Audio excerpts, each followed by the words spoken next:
Сегодня у нас на обзоре проектор T28. Это модель компании Unicorn. И вы знаете, достаточно интересная модель. Во-первых, она очень бюджетная. И компания Unicorn пожертвовала такими опциями, как автокейстоун, автофокус. А во-вторых, у нее обалденная яркость в 13 тысяч люмен и очень неплохой контраст. И я был удивлен его даже заводской калибровкой. Поэтому вот такой вот он еще и стоит там в районе $200. Короче, на канале Технозон. Поехали.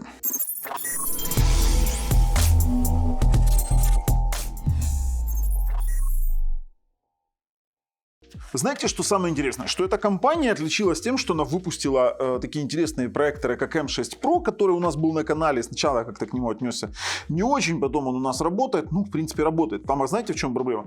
Там было в этом M6 Pro не было регулировки картинки. Оказывается, там надо специальное приложение. Ну, кто ж-то знал-то про это приложение? В общем, там все заработало, мы его реабилитируем чуть позже. А здесь у нас совсем другая история. Во-первых, непривычный для меня дизайн.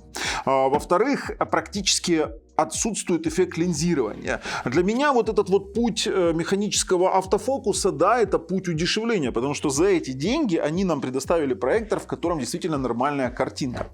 У нас есть два HDMI, у нас есть два USB, у нас есть аудио-видео выход, line-out и отверстие для инфракрасного порта, как здесь, так и спереди. То есть как сзади, так и спереди. Сверху у нас есть панель навигации, вы это все на проходочках увидите. И, конечно же, сама по себе линза. То есть мы снимаем крышечку и настраиваем вот этот вот автофокус. В принципе, нормально. Пульт самый обыкновенный. Говорить тут о нем нечем. Из комплекта у нас есть дополнительно еще кабель питания. Вот такого вот формата. Есть инструкция. Есть у нас HDMI.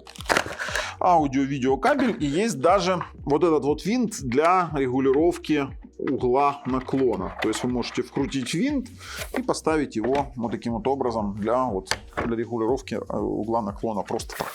Классная тема на самом деле. Хорошо, что его нет внутри. Обычно, знаете, берешь там проектор, а у него винт уже торчит. Ты его, или знаете, как там, не винт, например, а какая-то защелка. А у тебя бы такое бы крепление подошло бы. Кстати, этот проектор можно купить с дополнительным креплением, но это мы сейчас посмотрим на AliExpress, там, где мы его покупали. Вообще, ребят, перед тем, как я перейду уже на магазин производителя, пожалуйста, подпишитесь, нажмите колокольчик, чтобы не пропустить наши дальнейшие обзоры. Ну и, конечно же, ссылки на проверенного продавца лежат в описании под видео. Давайте с вами пообсуждаем этот проектор. Мы в магазине производителя, потому что это фирменный официальный магазин Light Unicorn. И стоит он на момент съемки этого видео $207, $208. Вы можете узнать подробности цены, то есть именно точную цену в описании под видео по ссылочке. Есть два варианта. Есть T28, есть T28 с креплением, как я уже говорил. Он может декодировать 4К, они об этом заявляются сразу, но при этом выводить 4К он не может. 13 тысяч люмен, чтобы вы понимали, здесь честных 800 ансилюмен.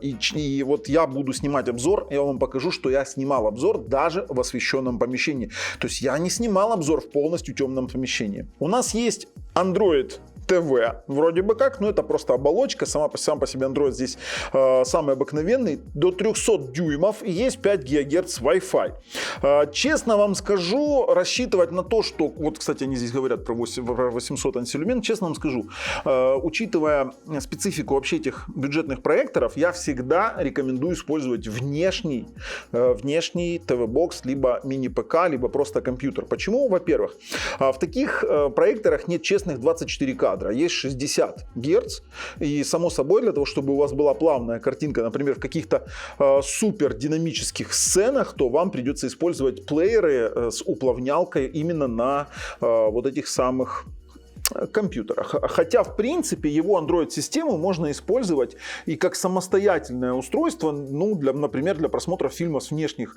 жестких дисков, либо с внешнего носителя, там, SSD какого-то, или, там, допустим, смотреть IPTV или с какого-нибудь стримингового сервиса, но учитывайте, что здесь нет сертификации. Поэтому, в принципе, вот с этим он справляется. Но здесь стоит процессор High Silicon, дальше увидите какой. Он по 1 ГГц и для тяжелого, для супертяжелого контента немножко слабоват. Поэтому конкретно делаем упор на внешнее устройство. Тут есть у нас упоминание о том, что есть новая прошивка, то есть на этот проектор есть новая прошивка. Они говорят, что здесь есть поддержка HDR, но это немножко не так. Он декодирует HDR и засовывает его в SDR. То есть здесь есть HDR на SDR. Когда я смотрел SDR ролик, вернее, когда мы смотрим HDR ролики, вы дальше увидите, мы будем тестировать именно HDR ролики от самого LG, то вы увидите, что цвета передаются правильно, и он очень-очень яркий. То есть это действительно красиво. Вот насчет картинки в этом проекторе я был действительно очень удивлен. Хорошая детализация, здесь честная фулка. Они здесь показывают про угол наклона, все красиво, но здесь 1:8. Вот опять же тот же вариант, и здесь картинка регулируется. Есть у нас пресеты, фильмовый режим, там какой-то режим быстрого движения, 6D Keystone, немаловажный вариант, немаловажный аспект с 6D Keystone, потому что вы можете его поставить где-то там с углом или что-то и отрегулировать, грубо говоря, угол наклона. Есть Miracast, обязательно проверим. Ну и в принципе больше тут ничего для нас такого интересного нет из информации. Всю информацию можете посмотреть в описании под видео, а вот то, что из моих ощущений, я вам расскажу. Дело в том, что у данного проектора есть еще неплохой звук, очень даже неплохой, да, не хватает басов, но звук на уровне такого себе среднебюджетного телевизора. И есть режим Bluetooth колонки, что меня очень порадовало, при этом можно выключить, допустим, свет, и на фоне того, что у него небольшой шум, это, вот честно вам скажу, классная опция. Вообще проектор интересен тем, что за свою цену они сюда впихнули сочетание высокой яркости, хорошего контраста и нормальных таких себе возможностей в плане 2 HDMI за эту цену. Я смотрел, просто сейчас бюджетники начали выпускать 1 HDMI, 1 USB, здесь 2 USB-шечки и еще и 6D Keystone. Ну, еще и с Android, таким Android TV подобным. В общем-то, ребят, подключаем, тестируем, а потом ждем наши выводы. Я все расскажу в самом процессе обзора. Ну, вот такой вот интерфейс Android TV у нас в этом проекторе. Обыкновенный интерфейс с каналами рекомендаций. В принципе, ничего необычного. Не является сертифицированным, лицензионным. В самой настройке у нас есть сеть и интернет 5 ГГц, есть Bluetooth и пульты, которые можно в принципе подключить. Есть выбор сигнала, входящего по HDMI и AV1, выбор языка, хотя язык, например, выставляемый на русский, не дал никакого результата практически, то есть у нас все меню оказалось на английском языке. Есть режим мыши механической, есть Projection Mode, это режим проекции, это зависит от того, где вы его будете монтировать, например, допустим, человек находится, проектор перед человеком, человек находится, проектор за экраном, это значит, он переворачивает для прозрачных экранов, в перевернутом варианте и в перевернутом за экраном. Короче, как-то так. Также у нас есть корректировка верхнего и нижнего трапециоида, 4-точечная корректировка, вот такого вот настройка Keystone, электронная, само собой, и есть электронный зум. Также у нас есть соотношение сторон 4:3, 16:9, и есть режим регулировки картинки, который в данном проекторе работает очень хорошо, и вы можете, в принципе, откорректировать, грубо говоря, вы можете не откорректировать, а откалибровать ваш проектор. В этом, кстати, действительно он неплохо сработано.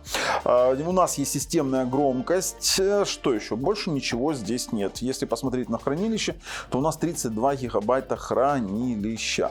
В принципе, можно посмотреть, что у нас показывает AIDA 64, и здесь мы видим у нас 2 гигабайта оперативной памяти на 32 с Bluetooth 4, как они 4 плюс пишут. Это процессор HiSilicon Hi3751 ставят в телеке в некоторые, ARM Cortex A53 по 1000 МГц. Слабоват по герцовке, но вот именно он в таком состоянии идет.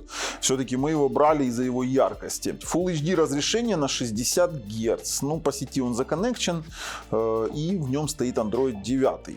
доступа к температуре нет, и из кодеков здесь нет AV1 кодека. Что, в принципе, нам и не нужно, потому что он не сертификат. Из того, чтобы мы здесь могли тестировать, то, в принципе, тестировать-то нечего. Мы можем открыть, посмотреть, как работает 5 гигагерцовый Wi-Fi. И мы имеем порядка там 76 мегабит, 82. Вот смотрим, там внизу есть у нас 82 мегабита на, грубо говоря, 60. То есть, ну, учитывая то, что я его рекомендую конкретно для внешних устройств, по-другому быть не может. То есть мы здесь имеем определенный результат. Хорошо. Больше здесь смотреть из системных тестов нечего. Есть, будем уже смотреть его мультимедийные возможности и конкретно будем рассматривать качество картинки. Miracast. У него есть Miracast заявленный. Сейчас будем смотреть. Мой смартфон увидел его в режиме. Вот, видите, все подключилось. Ой, слушайте, а достаточно... Смотри, как прикольно работает, быстренько, плавно. Да? Вот я, честно говоря, удивлен. Да, в этом плане Miracast есть. За Miracast жирный плюс. Давайте мы с вами пойдем и посмотрим. У них тут есть вроде как какой-то файл-менеджер. Да, стандартный, с поддержкой UPnP, NFS и LAN хранилищ. Да ладно, слушайте, вот это, кстати, прикольно. И посмотрим, что у нас с качеством изображения. Во-первых, определяем наличие 24-кадрового режима. Стартуем наш тестовый ролик и делаем съемку с выдержкой 1 секунду. Нет, у нас 24-кадрового режима нет, есть только 60. Также мы с вами можем протестировать возможность проигрывания огромных файлов. Это у нас очень высокобитрейтный LG 4K файл. Он декодирует 4К и по громкости слабоват. Однако звук достаточно чистый.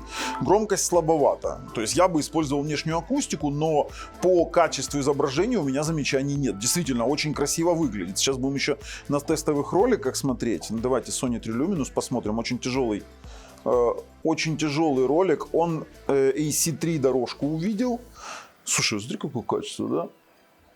Красиво, яркость, очень хорошая яркость. Чтобы вы понимали, Лен, а ну сфотографируй вообще освещенность комнаты, чтобы вы понимали, вот с этой стороны стань или нет, я лучше, знаешь, как сфотографирую.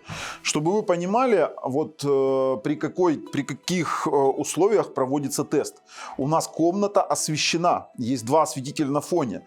Я вот сейчас сделал фотографию, чтобы вы понимали, что у нас есть, что у нас проектор стоит не в полной темноте. Вот это все у нас происходит действие в где-то процентах, ну, 60, вернее, процентах 40 освещения. Да, вот так вот, ближе.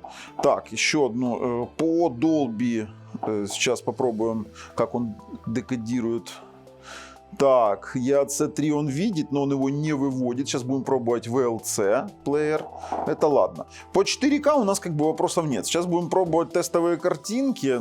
И тут у нас по оверскану. Дело в том, что я вам скажу, присущий оверскан не только телевизорам. Сейчас некоторые скажут, это же для телеков.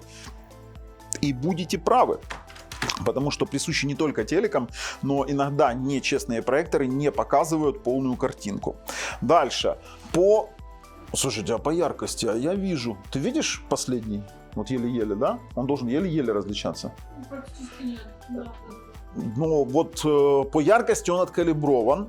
У меня вопросов нет, хотя камера может не передавать качество изображения. Тут нужно это учитывать. По контрасту тоже он идеальный. Слушай, он откалиброван. Он откалиброван. Ребята, у него заводская калибровка нормальная. Это значит, девушки выглядят достаточно натурально. По основным цветам голубой, бирюзовый какой-то, белый. Белый очень хороший, очень яркий. Хорошая яркость у проектора. Красный. У нас заливка однотонная. Черных пятен я не наблюдаю. Градации без, вот смотрите, серая градация без вкраплений фиолетового. Это тоже говорит о достаточно качественном процессоре и обработке. У нас... Ну, смотрим. Да, это, само собой, это не 10-битные матрицы, это не телевизоры. Здесь лесенка должна быть видна, но вкраплений других цветов нет. Вот смотрите, полностью градация красного.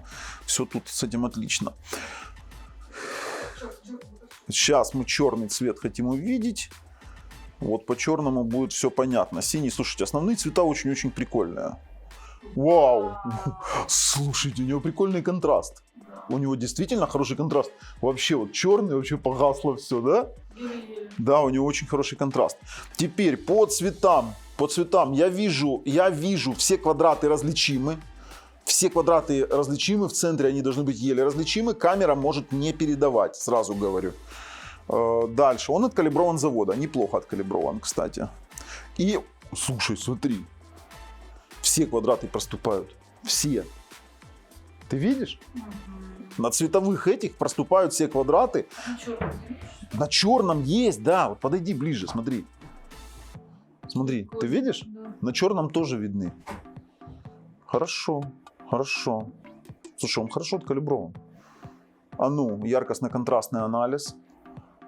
Бля, слушай, вообще классно. При том, что это не полная заливка, не полное выключение света. Это не стопроцентное. Так, в черном яркостно-контрастный анализ отлично, синий хорошо, зеленый отлично и красный тоже. У меня вопросов по калибровке цветовой. Теперь по линзированию. Ну смотри, слушай, есть какое-то линзирование или нету по углам? Я вот... Мне кажется, Нету. У него хорошая линза, ребят. У него почти нет эффекта линзирования. То есть, если и есть какое-то минимальное размытие по углам, то оно практически незаметно. То есть, чтобы вы понимали, линза выпуклая всегда есть в 100% случаях. Здесь оно тоже есть, но оно настолько мизерное, что взглядом вот отличить достаточно тяжело. То есть, практически нет, да? Вообще отлично. Ну ладно, хорошо. Очень неплохо, очень неплохо. Это чистый Full HD проектор, пропуска пикселей в ветках нет. И здесь выглядит девушка фантастически. Вот черный, как они так черные, такой контраст добились, вообще класс, слушайте. птичка просто на стенке. Да, птичка на стенке. Не, ребят, вот по качеству изображения нет вопросов. Теперь хочу попробовать VLC, но использовать его надо, блин, на внешнем хранилище, вот серьезно, ой, на внешнем устройстве. Сейчас попробуем через VLC 5.1 звук. Welcome to VLC. Пробуем Dolby Digital через VLC. Да, звук есть. Через VLC 5.1 звук декодирует. То есть я сейчас слышу отчетливо звук. Все, хорошо. 5.1 звук тоже можно смотреть фильмы с 5.1 звуком, например, в том же самом VLC или MX плеере. По качеству, допустим, воспроизведения YouTube. Так, по качеству видео я включаю, конечно же, свой ролик, который я снимал. Звук в YouTube громче намного. Звук неплох. Хотя YouTube работает с притормаживаниями. Процессор очень-очень слаб для таких дел. То есть только внешнее устройство. Я вижу, как он с продрагиваниями идет. Это все-таки вариант того, что YouTube работает чуть-чуть с подлагиваниями на 4К роликах. То есть одно дело, если вы смотрите с жесткого диска, ну, вот качество 1080p. Да, громковато сейчас играет. Нормально. Канал слабоват. Вот все-таки, да, внешнее устройство будет идеально. Есть мелкие пропуски, поэтому будем ориентироваться на внешнее устройство. Есть еще у нас приложение Bluetooth Speaker. Это когда он работает в виде обыкновенной колонки. То есть он отключает все варианты. Мы подключаем его через свой смартфон. Сейчас попробуем. Так, соединено, кодек AAC использует. И пробуем просто-напросто слушать музыку.